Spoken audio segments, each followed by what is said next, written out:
Une belle équipe bien organisée, offensivement parlant, avec une base de joueurs de l'année dernière qui a permis à Blois de continuer à faire avancer son collectif. Donc une équipe qui sait jouer ensemble depuis un petit moment maintenant. Il ne faut pas oublier qu'ils ont été la dernière champion de France Pro B. Réorganisé un peu cette année avec quelques pièces rajoutées. Ils ont Abouo qu'il ne faut pas oublier. Ils ont récupéré Goudoul. Ils avaient Joe Burton au début de saison qui était un vrai point de fixation. Et aujourd'hui ils ont trouvé qu'avec Michael Cryon, un nouveau joueur intérieur un petit peu plus mobile.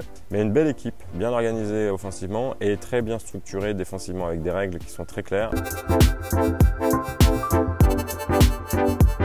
Pour battre Blois, la première des choses, c'est pas parce qu'on a gagné déjà 3 fois contre cette équipe-là que pour autant il suffira d'aller sur le terrain pour espérer l'emporter. C'est-à-dire recommencer à nouveau en ayant bien conscience qu'eux, ils vont se souvenir des 3 matchs qu'ils ont perdus. Donc être très vigilant par rapport à ça. C'est une équipe qui est constituée vraiment de bons joueurs. Et puis on connaît très bien Michael Hay qui est toujours très créatif et dans sa stratégie pour faire déjouer les équipes. On connaît les forces de cette équipe. Alors américain Tyron Johnson qui a été MVP l'année dernière du championnat, qui est un joueur clé de cette équipe-là. Ils ont avec Michael Cryon un nouveau playmaker à l'intérieur qui est capable de faire beaucoup de choses avec son agressivité offensive et son activité défensive.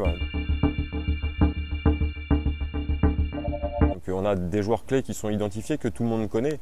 Mais sur des matchs comme ceux-là, ceux dont on doit se méfier, ce sont justement ceux qui ne sont pas forcément des joueurs ayant été à un moment donné ciblés dans la saison parce que ils ont joué pour les autres. Il faut être vigilant, je pense, sur les joueurs justement qui sommeillent derrière ces joueurs-là et qui sont certainement en attente de se mettre en lumière sur un match de play-off. Chez nous, j'aurais la même logique de réflexion. Restons vigilants sur les joueurs qui sont moins mis en lumière et qui attendent peut-être ce genre de moment, sans le savoir actuellement, pour se révéler dans des matchs comme ceux-là.